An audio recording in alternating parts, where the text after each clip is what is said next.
ನಾನಿವತ್ತು ಹೇಳ್ತಾ ಇರ್ತಕ್ಕಂಥ ರೆಸಿಪಿ ಪಾಲಕ್ ಚಟ್ನಿ.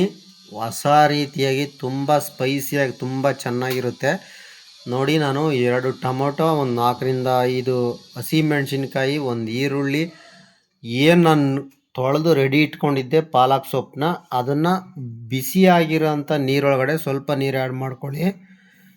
ನೀರೊಳಗಡೆ ನಾನು ಹಾಕ್ಬಿಟ್ಟು ಪ್ಲೇಟ್ ಮುಚ್ಚಿ ಒಂದು 5 ಮಿನಿಟ್ಸು ಲೈಟಾಗಿ ಫ್ರೈ ಮಾಡ್ಕೊತೀನಿ, ಹಸಿ ಸ್ಮೆಲ್ ಹೋಗೋ ಥರ. ಮತ್ತು ಟೊಮೊಟೊ ಈರುಳ್ಳಿ ಬೇಯೋ ಥರ. ಅದಕ್ಕೆ ಸ್ವಲ್ಪ ಸಾಲ್ಟ್ ಕಲ್ಲುಪ್ಪು ಆ್ಯಡ್ ಮಾಡ್ತಾಯಿದ್ದೀನಿ ನೋಡಿ. ಬೆಂದಿದೆ ಈಗ, ಇಷ್ಟು ಈ ರೀತಿಯಾಗಿ ಬೆಂದಿದೆ.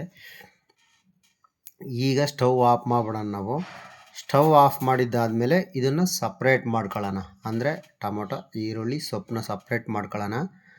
ಸಪ್ರೇಟ್ ಮಾಡ್ಕೊಂಡಿದ್ದಾದಮೇಲೆ ನಾವು ಇದಕ್ಕೆ ಸ್ವಲ್ಪ ಚಟ್ನಿಗೆ ಸ್ವಲ್ಪ ಇಂಗ್ರೀಡಿಯೆಂಟ್ಸ್ ಬೇಕು. ಜಾಸ್ತಿ ಏನು ಬೇಕಿಲ್ಲ, ಸಿಂಪಲಾಗಿ ಅದನ್ನು ನೋಡ್ಕೊಂಡು ಬರೋಣ ಬನ್ನಿ. ಈಗ ಬಾಣಲಿ ಇಟ್ಟಿದ್ದೀನಿ, ಒಂದು 2 ಟೇಬಲ್ ಸ್ಪೂನಷ್ಟು ಒಂದು 5ರಿಂದ 6 ಬ್ಯಾಡಗಿ, ಒಂದು 4ರಿಂದ 5 ಕಾಶ್ಮೀರ್ ಮೆಣಸಿನ್ಕಾಯಿ ಆ್ಯಡ್ ಮಾಡ್ಕೊಂಡಿದ್ದೀನಿ. ಸ್ವಲ್ಪ ಸೋಂಪು, ಸ್ವಲ್ಪ ಜೀರಿಗೆ, ಒಂದು 5-6 ಮೆಣಸು ಹಾಕ್ಕೊಂಡು ಬ್ಯಾಡಗಿ ಮತ್ತು ಮೆಣಸಿನ್ಕಾಯಿ ಡ್ರೈ ಆದಮೇಲೆ ನಾವು ಅಷ್ಟು ಆ್ಯಡ್ ಮಾಡ್ಕೋಬೇಕು. ಮತ್ತು ಒಂದು 6ರಿಂದ 7 ಬೆಳ್ಳುಳ್ಳಿ ಆ್ಯಡ್ ಮಾಡ್ಕೊಂಡು ಸ್ಟವ್ ಆಫ್ ಮಾಡಿಬಿಡೋಣ.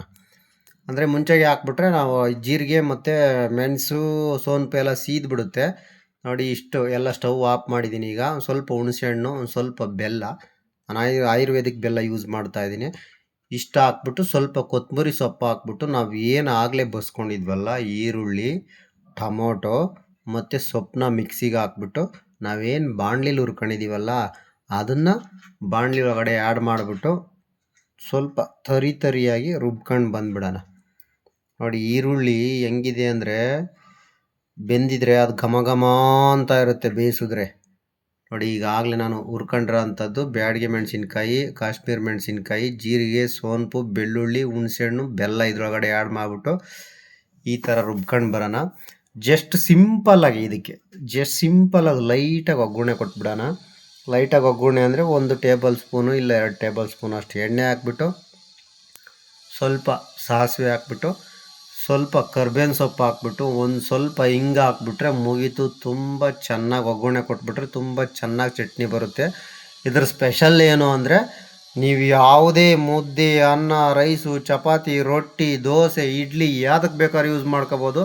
ತುಂಬ ಟೇಸ್ಟಿಯಾಗಿ ಘಮ ಘಮ ಅಂತ ಬರುತ್ತೆ ನೋಡಿ. ಹಿಂಗೆ ಆ್ಯಡ್ ಮಾಡಿದ್ದೀನಿ. ಈಗ ನಾವು ರುಬ್ಕೊಂಡಿರತಕ್ಕಂಥ ಚಟ್ನಿನ ಇದ್ರೊಳಗಡೆ ಆ್ಯಡ್ ಮಾಡಿಬಿಟ್ಟು ಮೀಡಿಯಮ್ ಫ್ಲೇಮ್ ಇಟ್ಟು 1 ನಿಮಿಷ ಕುದಿಸ್ಬಿಟ್ಟು ಸ್ಟವ್ನ ಆಫ್ ಮಾಡೋಣ.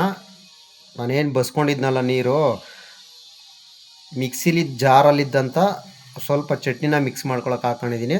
ಸಾಲ್ಟ್ ಚೆಕ್ ಮಾಡ್ಕೊಳ್ಳಿ, ಸಾಲ್ಟೇಜ್ ಇದ್ದರೆ ಸ್ವಲ್ಪ ಆ್ಯಡ್ ಮಾಡ್ಕೊಳ್ಳಿ ನೋಡಿ.